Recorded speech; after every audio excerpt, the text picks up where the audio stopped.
record, we will be recording all our webinars so we can put them on our ESS-DIVE website. So this is just a warning that this call will be recorded. This particular, for those of you who are not familiar with the community funds partners, ESS-DIVE received a $1 million from the ESS program to fund work within the community that is done in partnership with ESS-DIVE and in support of ESS-DIVE's objectives of archiving data in a findable, accessible, interoperable, and reusable manner. So after conversation with the community, and last year it was decided that the focus for this year's community funds should be on developing data standards that would enable us to make our data more findable and accessible, and also be able to extract the data within the file so that we could actually do more advanced query and search and visualizations.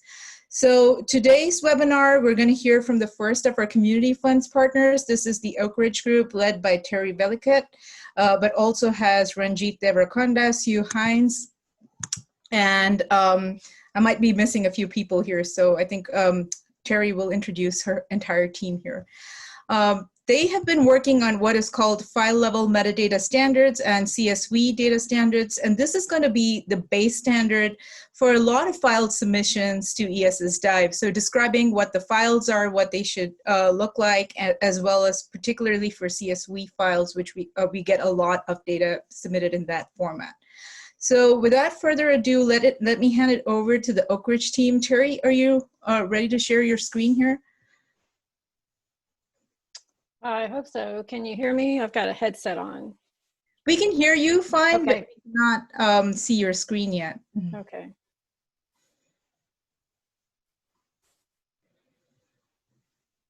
Can you see it now? Oh, wait a minute. We can see it now. Thank you. Okay. And I think I will, whenever I do presenter, let me see if it switches screens. Oh no, okay, good. I can't see the chat anymore, but that's okay. So yes, hi everybody, Terry Velikat from Oak Ridge National Lab. And I have most everybody else from my team on the call. We've got Jessica Welch, Michael Crow, Ranjit Devarakonda, and Sue Hines. And we're presenting on the community fund where we're developing 2 standards for the ESS community. And the first one is the metadata schema to describe the content, scope, and structure of each data file within the ESS-DIVE repository. And we will refer to this as file level metadata, or FLMD. And the second standard is the generic standard for the structure and content requirements of data stored in a CSV file. These standards are to promote interoperability and to facilitate the development of a future Fusion database. And they're also to provide machine readability of the CSV files. And I intend to give a good overview of our work and hopefully leave some times for discussion both during the presentation and at the end. I have a document. Jess, can you put the link to that in the chat since I'm, whoops. Well, maybe you can see it right here. So I have this document and somewhere, Jess, can you just chime in and say whether or not you're able to put that link in the chat for people? Yeah, I think she's adding it.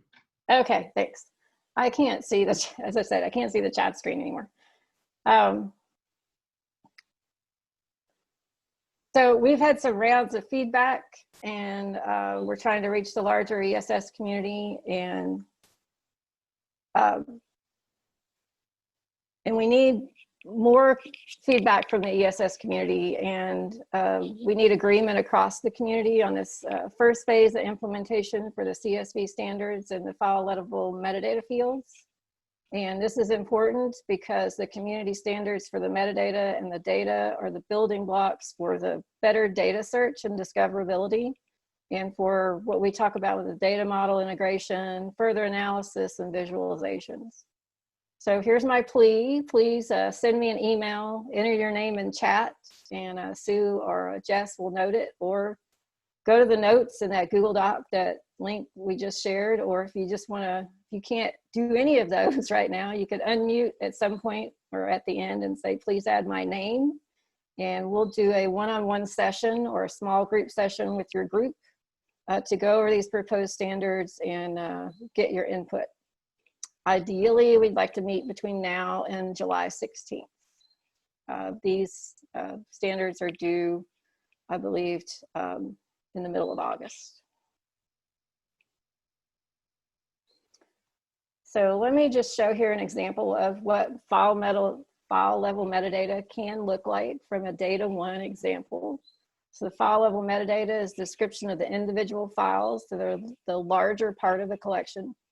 It's granular information that can enable users to compare data files within the data package, and the ability to search for and locate files across an overarching data collection. So it should be consistent with, and it'll augment the metadata that's collected to describe the whole data package. So as we see here, data one has a landing page, and you can see there's file names down here at the bottom that goes along with this package. So there's several here, and if you click on one of these, I clicked on the one for graminoids, and there's this pop-up, and you can see further information about that data file. And so I clicked on the treatment, which is one of the variables, and you get more information here. And these are the file level metadata fields that Data One has decided to pull together and present. And you can see that not all of them have entries. And so there's probably various levels of required and recommended fields.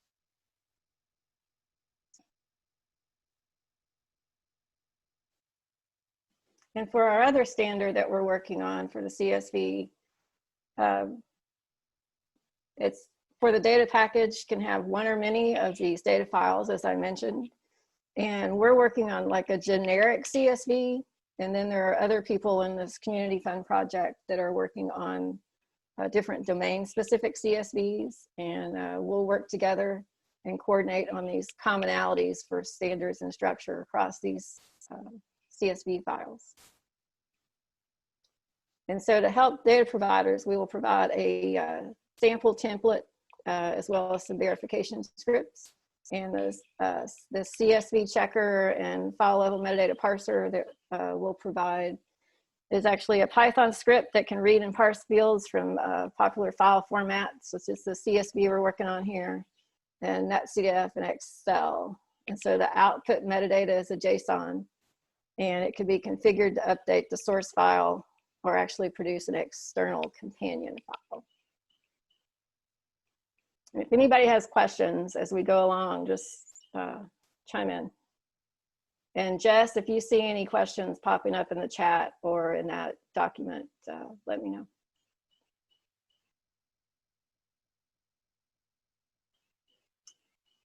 So the input from the file level metadata, it can come from various sources. It can come from the system, the data package.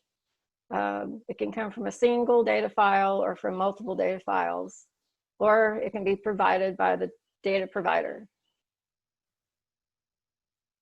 And the file level metadata can display, as we showed with the data one example, on the data package landing page and be searchable, but also as it can travel with the data to appear in a Fusion database. So when you think about these, think about what file level metadata information would be good to see if it popped up somewhere different than on a landing page.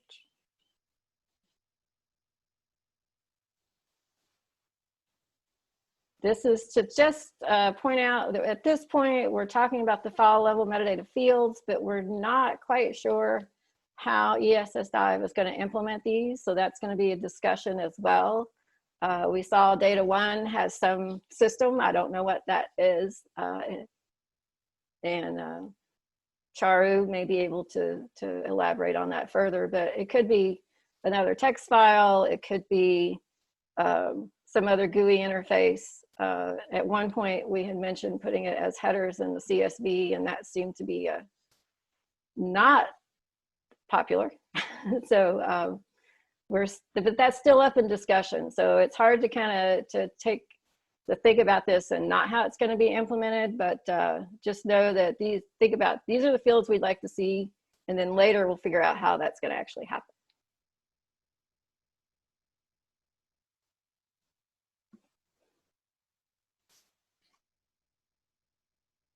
So I just wanted to pull out some of the file level metadata fields we already saw on the data 1 example. So some of these files are system generated that you can see, such as the file name and the size, the version, creation, revision date, those kind of things. That is system version, creation date. It has been talked about that there could be fields that are also versioned that the data provider actually provides entry for.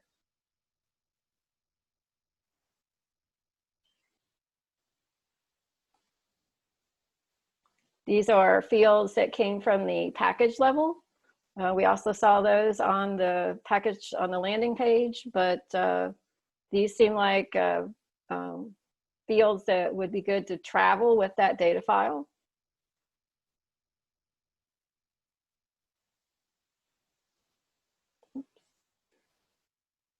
And then we get to files that aren't provided necessarily somewhere else. So they're not from the system, they're not from the data package, and they have to come from the data provider.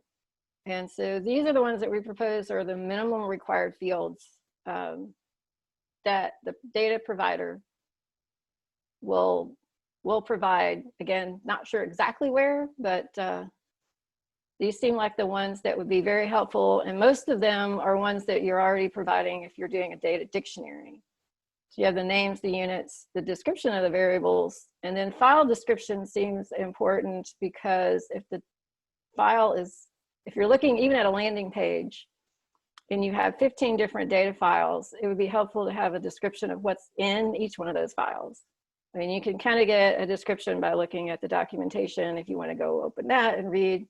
Hopefully from the file name, you can get some information, but a description would be important, but even more important if that data file travels somewhere else, like in the Fusion database, then you can compare it and decide whether it's the file, that data file is one that you're looking for.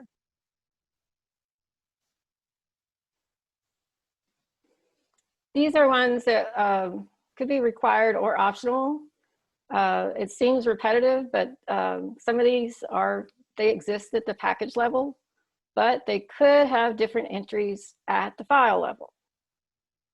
And whether or not we require those to be different, or if the package level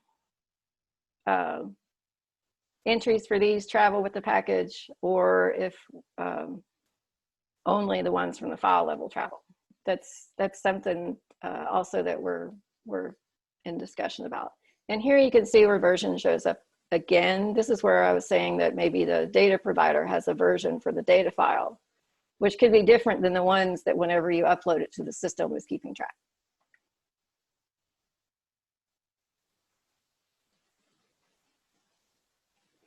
And these are additional file level metadata fields, whether they're recommended or optional. The wording here is we're working on. So these almost seem like recommended if applicable to your data. We hear about uncertainty with model data. So maybe that gets elevated to more than recommended. It becomes required at some point. And I can explain more about what some of these fields are if you have questions about those. Anybody?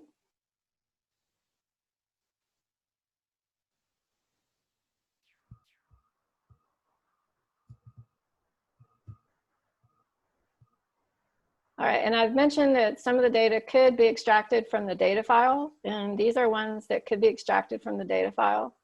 That is if in the data file, the column heading and the data within that column heading follow a certain structure.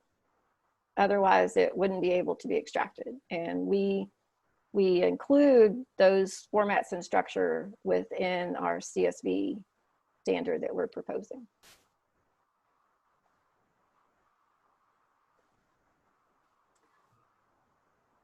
So since I mentioned the CSV, so we'll move on. And this is a very simple table of data. It's a matrix that we're looking for.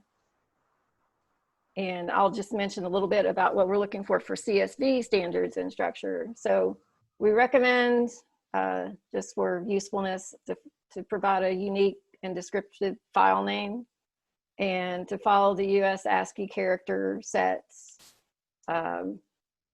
Commas only used as delimiters in a CSV file. We have, if they're in there in a different way, we have a way to handle it. But the file is organized in a matrix of rows and columns. So we don't want to see blank cells. We don't want to see blank rows, blank columns. So the variable names need to be descriptive as well. We're not, yeah. So we have preferably with no space, hyphen, underscore, maybe a period. Camel case is fine. And you can also see where we have -999 for missing value if it's a number, and NA for a missing value if it's for text. The variable units, that seems to be something that needs to be discussed, and how it's handled in a file that should be machine readable. Including it in the header doesn't seem, I mean, including it in the column name doesn't seem to be popular. Including it as a second row, that may not work as too well with a machine readable file. We're still in discussions about the units and where they will be. Although we do need, so within each of the columns, the units and the type of data and the precision within those columns need to be consistent. We have defined the format of the entries for those variables that could be extracted. So for date and coordinates, they follow the package level format that ESS-DIVE requires, and the timestamp also follows the UTC and ISO standard. So Jess has used one of our NG Arctic public records from Verity, it's a citation down here, and kind of showed where if you have a well-formatted data file, you can easily pull it into R. And it's then analysis ready. And so if you're pulling data from various sources, this is ideal that you have all the data is in an analysis ready, structured, machine readable format, so that you could just automatically pull all those files into one place without having to go through individual files and look, do they have a header? What kind of formatting do they have? Do they have empty rows? What do they use for their missing data? And so if they're all formatted the same way, then it makes it easier for these additional higher level analysis visualizations and the model data that we talk about. And this is just to show an example of the file structure within R. So again, I'm being really short here because I can go back and we can ask questions about what I have and go back to any of these slides.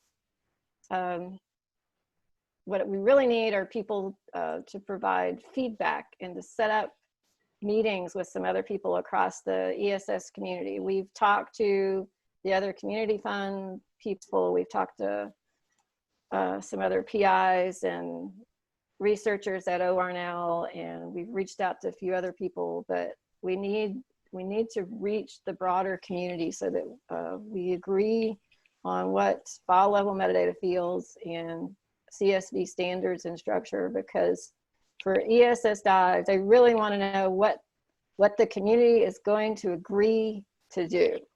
I mean, we can agree on these fields would be great, but I would never put anything in that field, or I would never structure my CSV in that way, or And then there's the questions about what we do with the older data, but this is definitely moving forward and identifying what we can do now.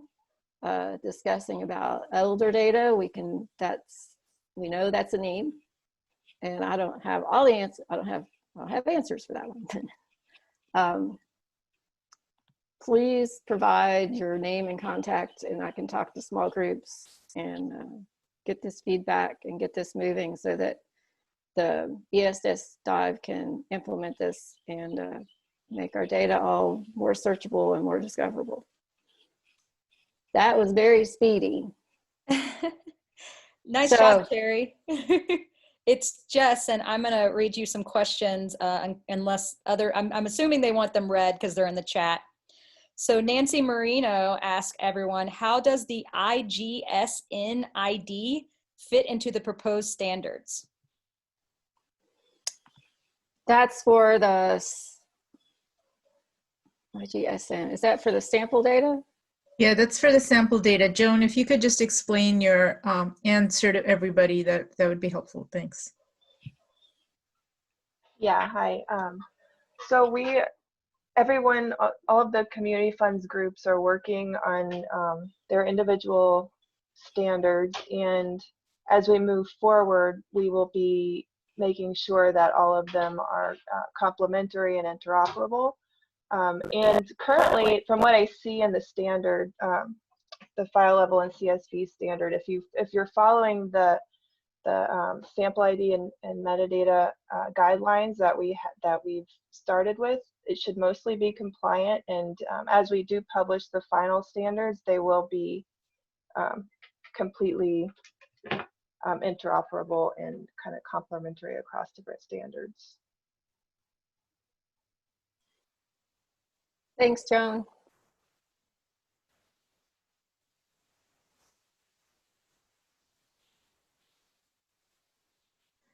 There's another question in the chat from Kim Eli asking if there's a current version of the draft standard available somewhere to view.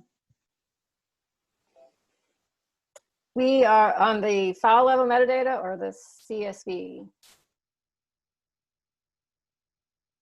Well, the ones, we sent out a level 3 survey, but it was around when this PI meeting was happening. And I think we didn't get a good response. And so the links for that are still viable for the standards that were a couple of weeks ago. Jess is working on doing a write-up for the CSV standards, and we currently have that in a GitHub. And we'll be talking more about in our CF meeting following this about how we're doing documentation. But we can share what we're working on for that. Yeah, Terry, Jess here. I'm happy to share the links. We have a repo that we've been working on. That was the suggestion of how to share the materials. And I have a draft of the documentation, and I can also include the current draft of the standards and more of the list form for everyone. But again, those are still in draft form because we haven't received the feedback and then the final consensus amongst everybody of what is actually going to be in there. And so I had a question for the room, actually. You might know this, but I'm actually a trained ecologist. And as far as I know, a lot of people in environmental science and ecologists use R. And so that's one of the tools I've been using to look at data and think about how to make it easy, not only for the data providers, but the users of the data. So if you don't think that R is one of the primary software programs that are being used by users, please either say something or say what you use and you think is more important in the chat.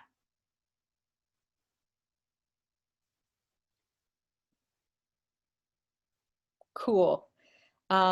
So yes, again, that example that Terry showed you that was inside of R, it was R Studio, and I used the dark theme, so it might look a little weird to you. But essentially what I do with some of the past data sets is I open them up in R, and I see how it looks and how analysis ready the data set is at the get-go. I also use the LibreOffice, so the open source sheets, because I think that is really, I like the way that it renders things better than Excel. Excel does some secret things. So those are the main things that those two things are what I'm using. I'll also sometimes put it into Virtual Studio Code to look and see how it renders a CSV. So I see someone says, not sure R is most common in modeling community, maybe Python or others. That's true. Everything that I think that if it's good in R, I'm pretty sure it'll be good in Python. In MATLAB, yes, I think the same thing goes with MATLAB too. MATLAB is not open source, so I generally don't use it, and I learned on R. But thank you, Danielle.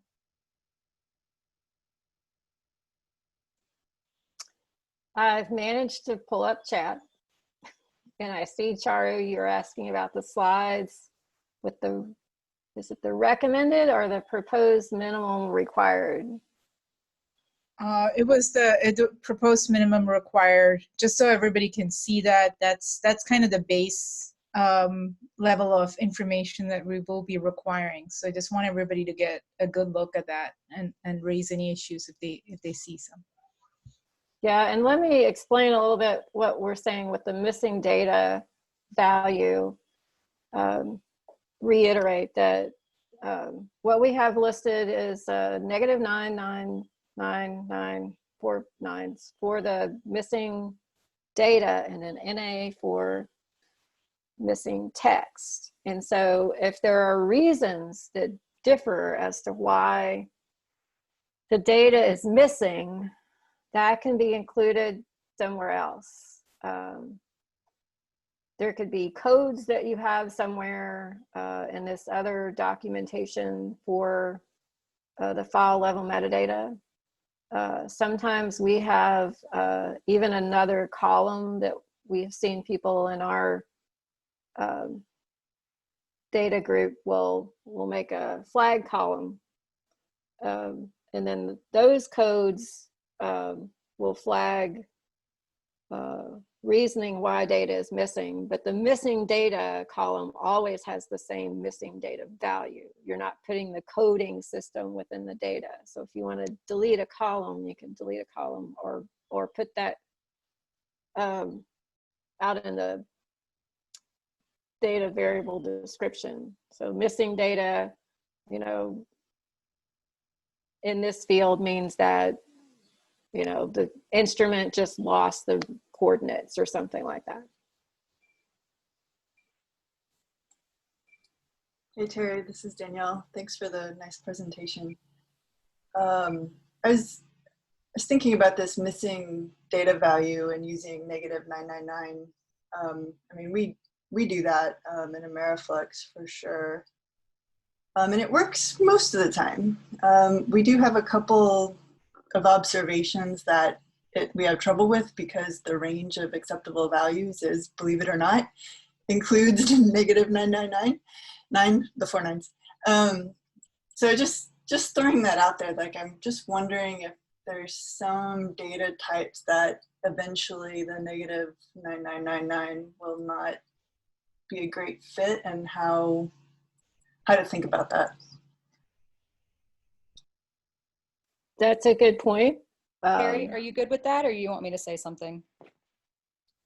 Oh, I just said that's a good point. So if you or someone has anything else to add, then this is the discussion that this group needs to have. It's not us just saying, this is what you're going to do. It needs to be a discussion among the community, and it comes up with something that everybody agrees on, and this is how we move forward. So. Yeah, I concur. So that's one of the struggles with this whole thing is making sure that everybody's different ideas are accounted for. So I think that's a great point. I'm sorry, I can't tell who said that. But with the missing data value, the most important thing to us with the missing data value is that it's consistently used. And if you use a no data value or missing data value or filled data value that isn't the convention that we have laid out, the -9999 or NA, you can state what the missing value is. You can even provide an explanation why in the documentation. So yeah, I think that's completely reasonable. If the range of values includes -999, then absolutely you wouldn't want to use that. With different data types, depending on if you're float or integer or byte, there is a minimum and a maximum value range. And so oftentimes, if we're working with byte data, we can't use -9999 for the for the no data value, because that's outside of the range of values for bytes, which is 0 to 255. So we'll oftentimes use 0 or 255 as a no data value. So yes, it is very specific, but the main idea behind the missing data value is consistency. So you're always using a number in a column of numbers, or a string in a string column, and that includes with the missing data value. And so that's why we want to reiterate that. And as well with, you know, the missing data value descriptions or other types of flags, we would like for that to go in a separate column so that the missing data value is always consistent, but you can get the extra information from another column, and it could be a string or it could be a coded system of integers.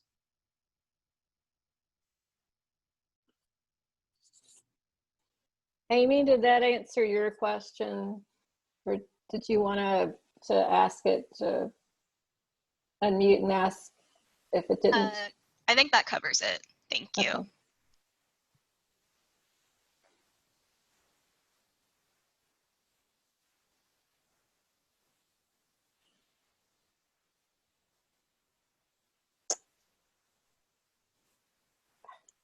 I had a thought and then I lost it. So I was going to show you something. Let's see, there are other questions. General ESS-DIVE question from Kim. Is it the intent that the use of Excel and other proprietary formats be phased out, discouraged, or simply not allowed?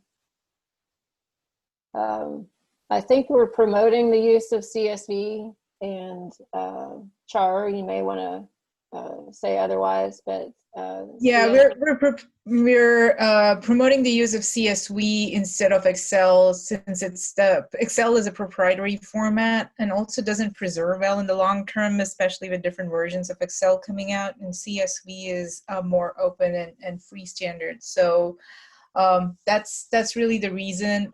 There may be some reasons why people just cannot move away from Excel, especially if your project's been using it for the long term and has a very structured file with drop downs or so many of the other features that Excel has been doing. So most of the standards, sort of just FYI, is applying going forward. And it's really not meant to, you know, have you go back and redo all your current or existing data, you know, in the format. So this is mostly looking forward. Just so I want to make that clear. This is and ease some concerns regarding how, you know, we're going to enforce this. And so we have to sort of think about how we implement this when you're submitting past data. But the intent is really for you to try to adopt this in your workflows going forward. So we'd like to hear, you know, thoughts also, not just on the standard itself, but how people would like to see this implemented or applied across different projects.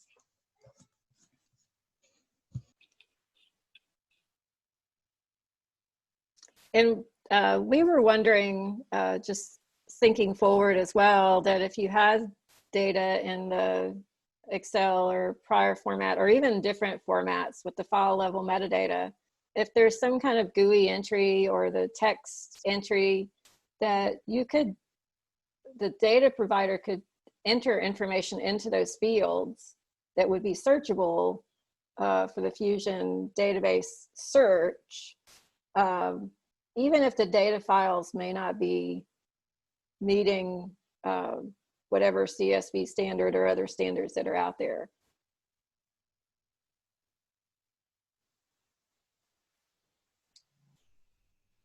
Hi, this is Danielle again. Terry, I was just gonna ask that question because I'm wondering if, could you flip to the optional or recommended? That screen? Yeah. If this file level metadata does need to apply to file types that are not meeting the CSV standard, I'm wondering if a couple other fields might be useful to have, like the number of header rows or the delimiter if it's not a, they're not doing a CSV, like a few things like that. That's a good point. We don't have that on here. Because that would be if somebody needed to pull it into another tool, they could already at a glance be able to see what restrictions they might have to, or information they might have to enter in. So ignore the first 5 rows or something like that. And I guess when we were doing this for NG Tropics, we also collected the row number of the, like, so say it was a data file that had a number of header rows, or just, weird formats, like say it's like the output of a LICOR, like you're measuring something with a LICOR or something. There are a number of header rows, there's some weird stuff going on. We had them actually give us the row number of the column, like names or the variable names. So we wanted to, so we could programmatically go in and read the files and say, okay, here's the row with all the variable names that we want to extract. That's another thing that I mean, I don't know, it's a rabbit hole in some ways, right? Like how customizable do you make this versus pushing people toward a standard data file? Right, and I guess we're sort of skewed because we are looking at the CSV. And so we would need feedback from others who deal with these other data files that might be the 1 or 2 really important fields to capture. And even the one you brought up to start with, Danielle, about the number of header rows, that's for CSV or an Excel file as well. So. Yeah.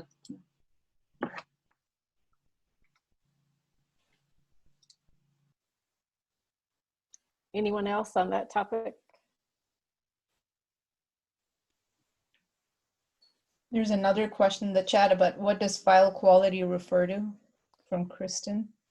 That came up at one of our larger discussions, that it was at the file level, and I think I got kind of 2 different interpretations of it, whether or not it was maybe a raw file versus a level 2 file, or this is the final file. I mean, the wording, it seems like a word, some kind of drop down, pick from menu for what. So quality may not be the right term there, but being able to glance and see what level of maybe QA/QC has been applied to that file. So if you're scanning, a lot of files on a landing page, you could just get to, well, maybe there's a lot of raw files, but where are the, you can look at the naming, hopefully, of the file, but this may also filter things. Plus you could maybe in the Fusion database be able to just search on files with a certain, I'd like to see raw files so I can do my own analysis rather than ones that have been someone else has worked through with their own algorithms or something. I think that's where we were getting at with that.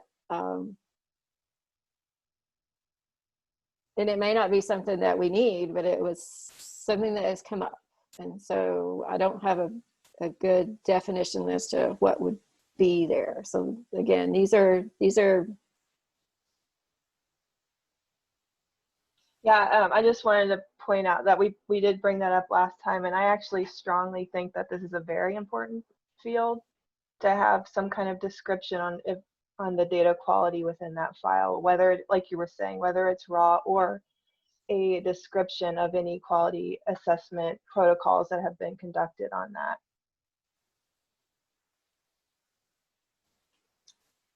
Danielle says they have, instead of file quality, data processing status. So I think it would be something where we came up with 3-4 options rather than people writing in something. It would need to be something that you could have a filter on. That's my thought.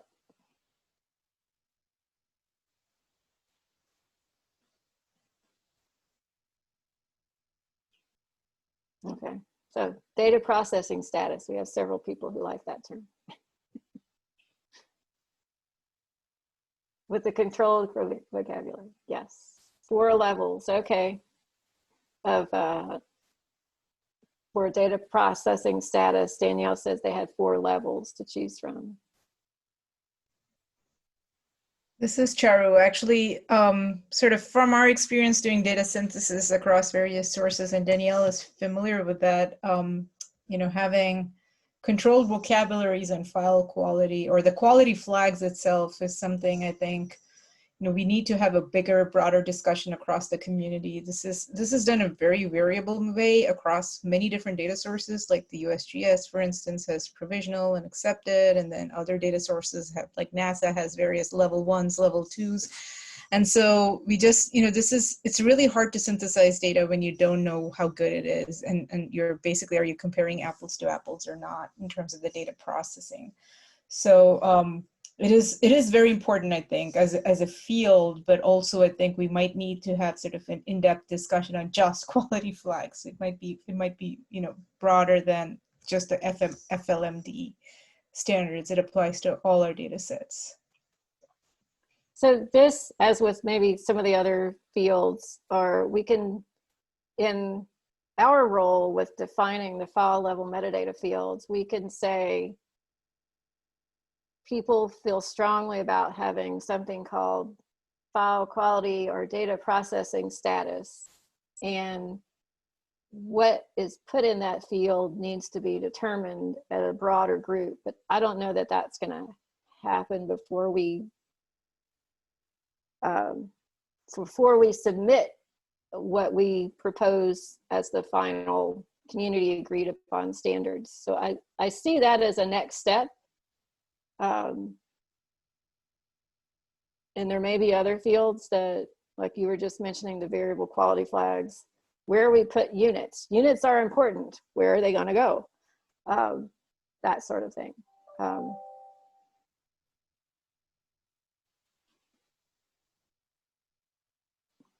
Do we have any other questions? We've got 15 minutes. I don't know if ESS-DIVE has business to take care of in this I just call. had one question, Terry. Yes. So the target for this, the file level metadata, is for tabular type data? And I guess then, or is it meant to cover every single possible file?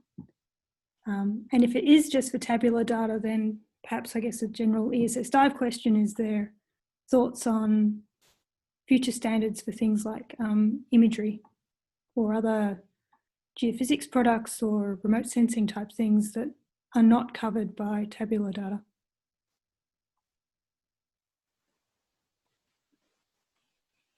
We do have, as I was saying, it's kind of the CSV focus here, but the file level metadata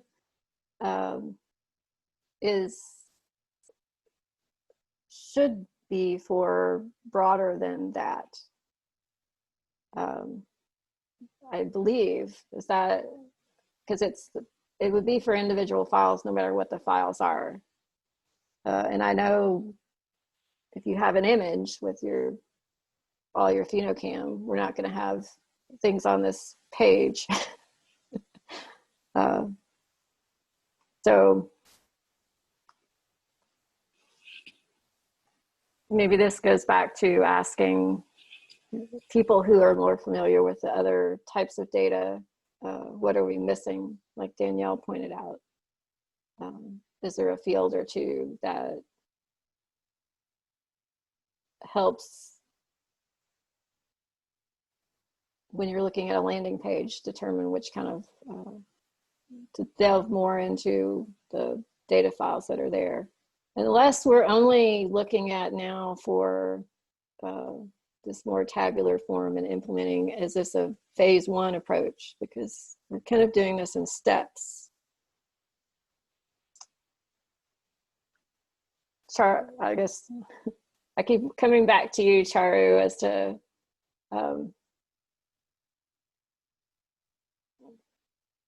should the file level metadata apply to all types of data sets? And I believe at some level it needs to.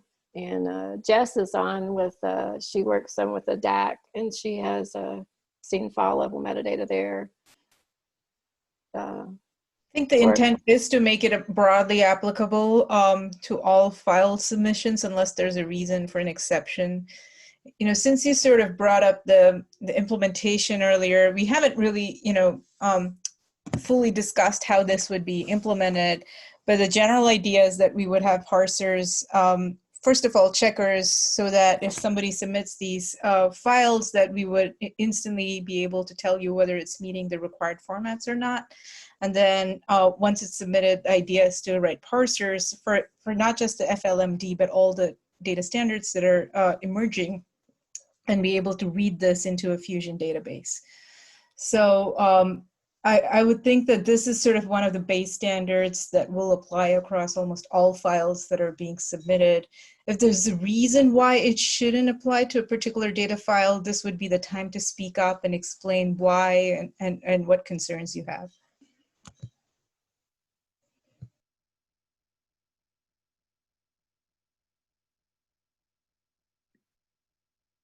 I guess in this case, with the minimum required, it would be hard to apply those things to, say, an image file, like the names and the units of variables, sort of, without getting into weird, I guess, technical descriptions of how a JPEG image works, which is not necessarily relevant to how someone would use that file.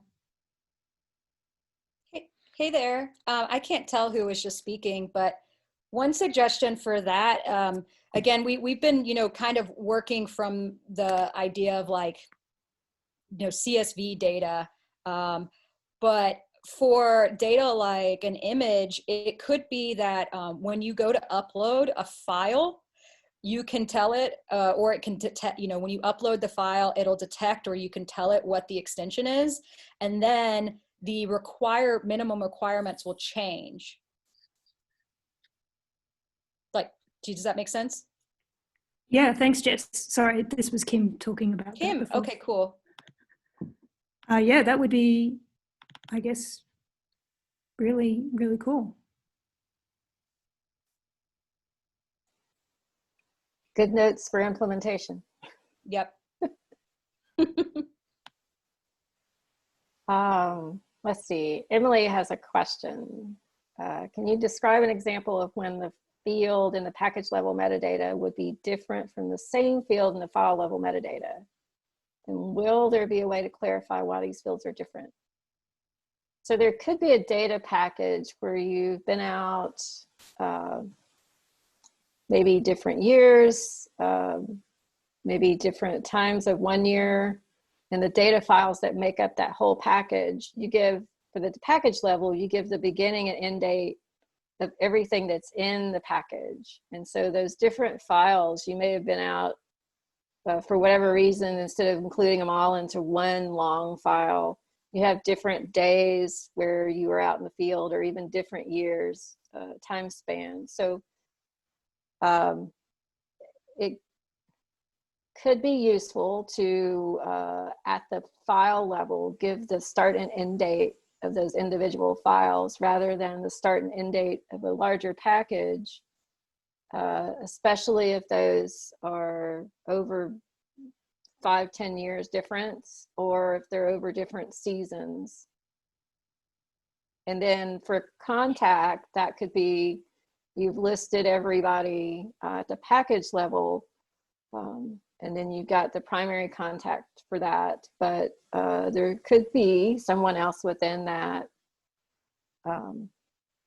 project who really was the primary person who built the one smaller data set within the data package, and that would be, so then you'd have kind of two people that you could contact. Well, there's this person at the data file level versus the whole package level contact.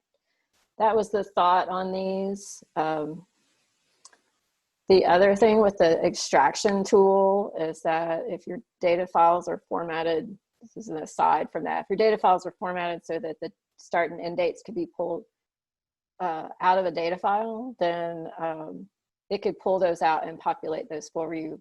And then I guess sequentially make a start and end date that's for the that whole data file.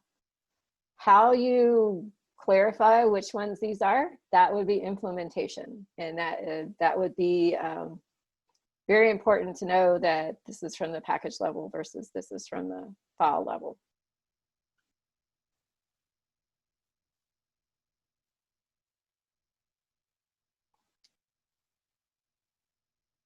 Let's see.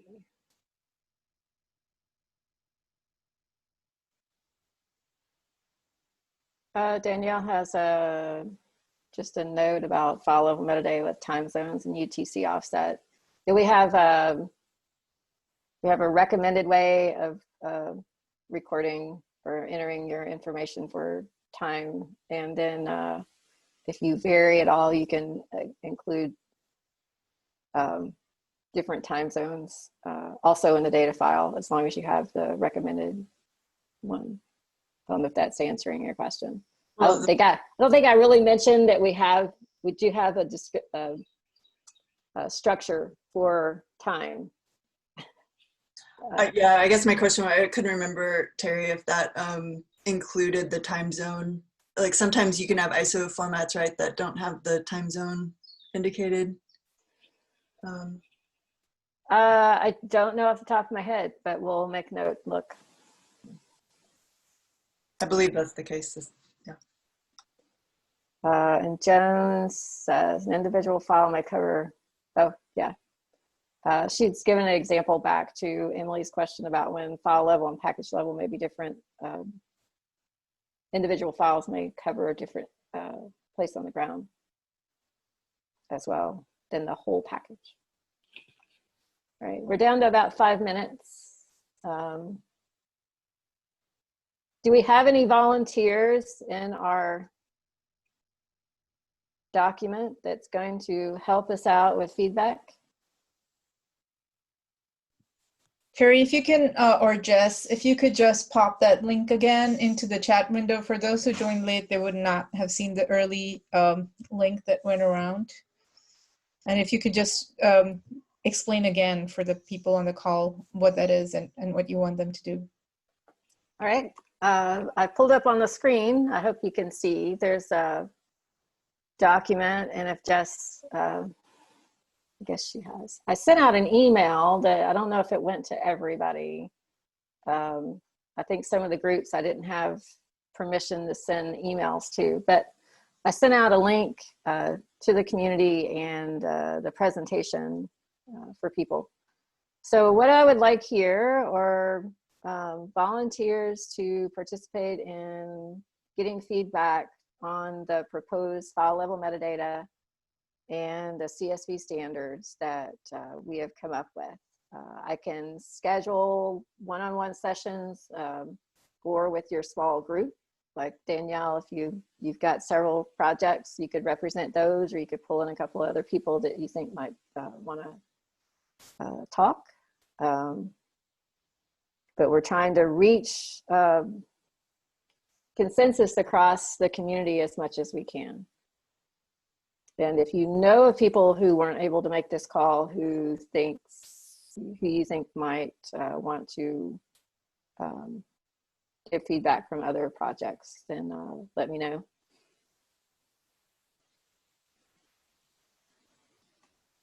And if you have some kind of questions or comments later, you can come back to here and just put those in here. We'll try and check back on here periodically, or send me an email.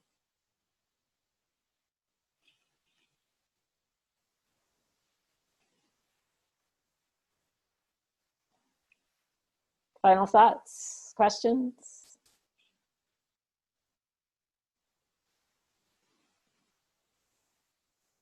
Okay, so thanks Terry, Jess, and the rest of the Oak Ridge team. This was really great. And as I mentioned to everybody, this call is recorded.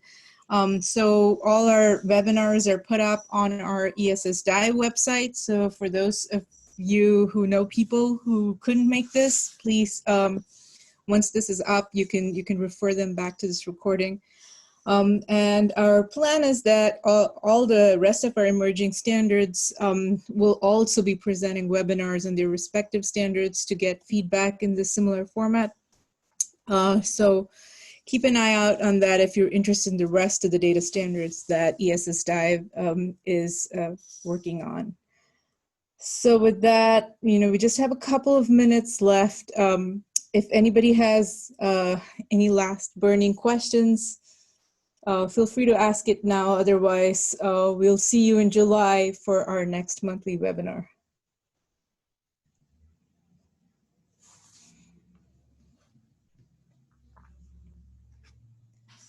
All right. Thanks, everyone, and see you next month.